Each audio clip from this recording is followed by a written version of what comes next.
Well mga kapupong, sa mataong kalsada ng Cebu City, naging sentro ng usapan ang kwento ng isang 68 taong gulang na harmonica player na mas kilala na lamang ngayon bilang Lolo. Ang simpleng pagtugtog niya sa gilid ng Colon Street ay nauwi sa mainit na diskusyon tungkol sa kahirapan, pagpapatupad ng ordinansa at kalagayan ng mga ordinaryong Pilipino. Marami ang naantig matapos kumalat online ang balita tungkol sa pagkakadala sa kanya ng mga autoridad habang tumutugtog at tumatanggap ng kaunting tulong mula sa mga dumaraan. Ayon sa Cebu City Anti-Mendicancy Office, bahagi umano ng kanilang operasyon ang pagsunod sa umiiral na ordinansa laban sa pamamalimos sa pampublikong lugar. Ipinaliwanag ng mga opisyal na layunin ng batas na mapanatili ang kaayusan sa mga lansangan at maiwasan ang pagdami ng mga taong umaasa sa limos sa kalsada. Ngunit para kay Lolo, hindi siya namamalimos. Aniya, tumutugtog lamang siya ng harmonika habang kusang nagbibigay ng bariyang tulong ang mga tao.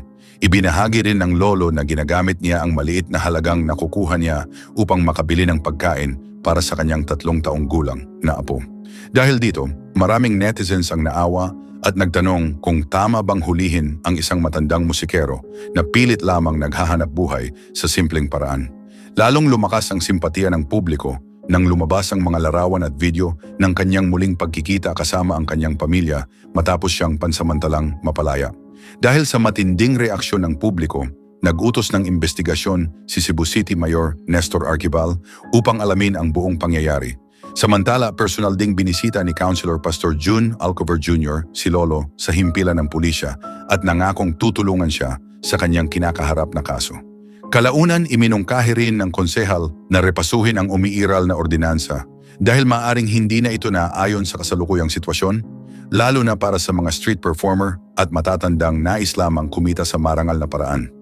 Mga kapupong, habang umiinit ang usapan online, marami ring Pilipino ang nagpahayag ng kanilang pagkadismaya sa tila hindi fair na pagpapatupad ng batas. Maraming netizens ang nagtatanong kung bakit mabilis maaksyonan ang isang matandang harmonica player samantalang may mga personalidad na nasasangkot umano sa pagkawala ng bilyong piso ngunit nananatiling malaya at komportable ang buhay. Umalingaw-ngaw sa social media ang tanong na, bakit may mga politiko na sangkot umano sa bilyong pisong anomalya pero masaya pa ring namumuhay at hindi nakakulong? Para sa ilan, hindi lamang ito simpleng issue ng ordinansa kundi larawan ng mas malalim na problema sa lipunan. Marami ang nagsabing nakakalungkot na ang isang matandang tumutugtog para may maipakain sa pamilya ay agad na aresto, samantalang ang mas malalaking problema tulad ng katiwalian ay tila mabagal maaksyonan. May ilan namang naniniwalang kailangan pa ring sundin ang batas upang mapanatili ang kaayusan sa lungsod. Hindi ito ang unang pagkakataon na naging controversial ang pagpapatupad ng Anti-Mendicancy Ordinance sa Cebu. Noong mga nakaraang buwan, may isa ring street performer na kilala bilang human statue ang dinala rin ng mga autoridad matapos umano itong lumabag sa parehong ordinansa. Dahil dito, muling nabuhay ang usapin kung paano dapat tratuhin ang mga artist at performer na gumagamit lamang ng talento upang kumita. Para sa maraming residente, naging simbolo si Lolo ng katatagan at pagsisikap ng mga ordinaryong Pilipino. Sa kabila ng edad at hirap ng buhay, patuloy siyang naghahanap ng paraan upang masuportahan ang kanyang pamilya. Ang kanyang harmonika ay naging paalala ng realidad na kinakaharap ng maraming senior citizen na walang sapat na kabuhayan at umaasa lamang sa maliit na kita araw-araw. Habang nagpapatuloy ang usapan, maraming Pilipino ang patuloy na nagtatanong, bakit may matatandang kailangang tumugtog sa kalsada para lamang may makain? Bakit tila mas mabigat ang batas para sa mahihirap kaysa sa mga makapangyarihan? At hanggang kailan magpapatuloy ang ganitong sitwasyon? Sa ngayon mga kapupong, nakabalik na si Lolo sa piling ng kanyang pamilya. Ngunit ang kanyang kwento ay nananatiling usap-usapan at nagsisilbing salamin ng mas malawak na realidad ng kahirapan, hustisya at paghahanap ng malasakit sa lipunan. Well mga kapupong, tahimik umanong nakaalis si Senator Ronald Bato de la Rosa mula sa Senado bago sumikat ang araw nitong Huwebes matapos ang tensyonadong gabi sa loob ng gusali. Kinumpirma ng Malacanang na wala na sa Senate premises ang senador ilang oras matapos ang nangyaring kaguluhan na nagdulot ng matinding usapan sa politika at social media. Hanggang ngayon, palaisipan pa rin sa marami kung saan talaga nagtungo ang senador matapos siyang umalis sa compound. Sa mga oras na lumalalim ang gabi noong Miyerkules, napaalerto ang mga empleyado, media personnel at security officers matapos makarinig ng malalakas na tunog mula sa ilang bahagi ng Senado. Dahil dito, agad na naghigpit ng seguridad sa loob ng compound habang pansamantalang nilimitahan ang galaw ng mga tao. Kalaunan, sinabi ng mga autoridad na wala namang napaulat na nasaktan sa insidente pero nanatiling mataas ang tensyon sa paligid ng gusali hanggang madaling araw.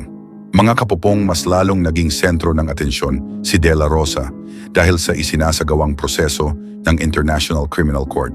Ilang araw ng laman ng balita ang pananatili ng senador sa Senado matapos umanong tangkaing ihatid ng mga autoridad ang dokumentong konektado sa international investigation.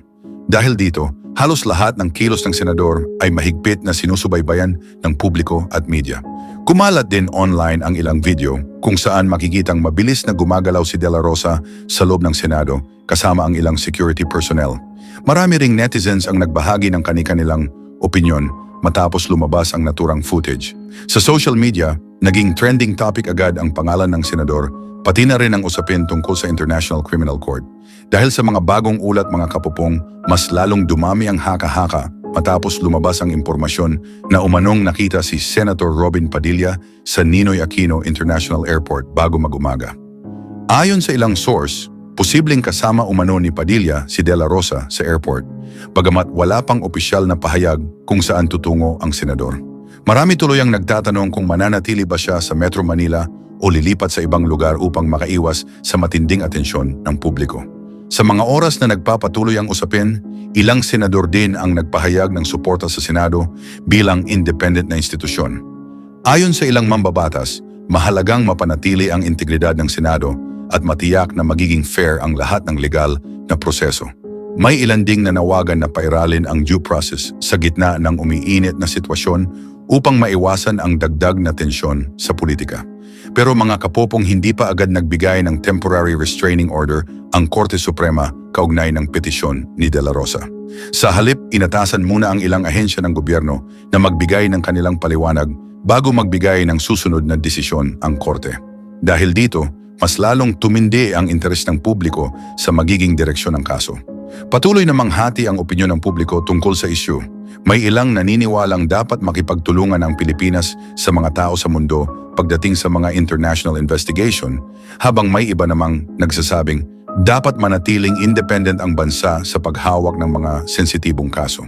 Sa social media at radio programs, maraming Pilipino ang patuloy na nagbibigay ng kani-kanilang pananaw tungkol sa sitwasyon. Matatanda ang ilang buwan ding hindi gaanong naging visible sa publiko si De La Rosa matapos lumabas ang mga ulat tungkol sa posibleng kaso laban sa kanya. Kaya naman ikinagulat ng marami ang bigla niyang paglabas at pananatili sa Senado nitong linggo. Sa ngayon mga kapupong, nananatiling nakaabang ang publiko sa mga susunod na development mula sa Senado, Malacanang at iba pang ahensya ng gobyerno habang patuloy na sinusubaybayan ng mga eksperto ang bawat galaw sa isa sa pinakamainit na political issue ngayong taon.